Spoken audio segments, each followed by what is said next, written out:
اعوذ باللہ من الشیطان الرجیم بسم اللہ الرحمن الرحیم ولا تقولوا لمن يقتل فی سبیل اللہ اموات بل احیاء عند ربہم یرزقون صدق اللہ العظیم۔ آج یکم محرم الحرام کا دن ہے، محرم کے مہینے کا پہلا دن۔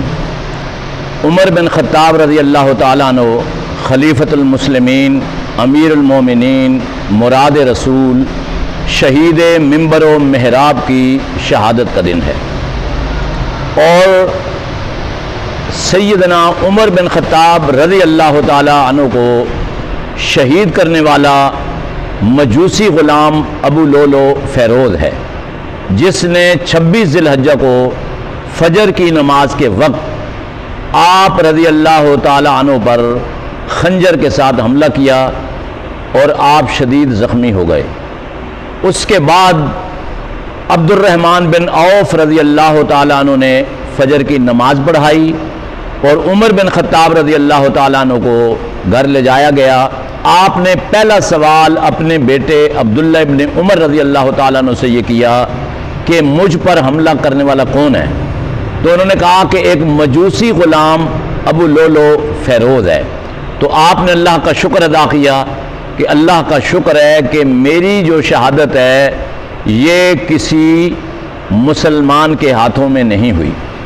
تو ابو لولو فیروز بدبخت ترین انسان ہے اس کائنات کا، اور ابدی جہنمی ہے، کیونکہ اللہ رب العالمین نے فرمایا وَمَن يَقْتُلْ مُؤْمِنًا مُتَعَمِّدًا فَجَزَاؤُهُ جَهَنَّمُ، جو جان بوجھ کر کسی مومن کو قتل کرے اس کا ٹھکانہ اللہ نے جہنم کو بنایا ہے۔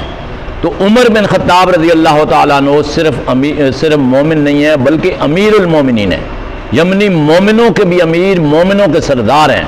تو ان کا جو قاتل ہے وہ ملعون ہے، وہ بدترین ہے، وہ ظالم ہے، وہ سفاک ہے، اور جو لوگ اس کی عزت اور احترام کرتے ہیں اور جو لوگ اس کو پروموٹ کرتے ہیں اور جو لوگ اس کا دن مناتے ہیں، یقیناً وہ صحابہ کرام کے، خلفائے راشدین کے، مومنین کے، اہل اسلام کے بھی دشمن ہیں۔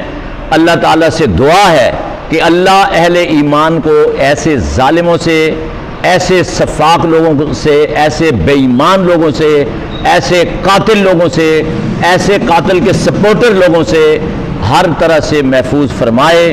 آمین یا رب العالمین۔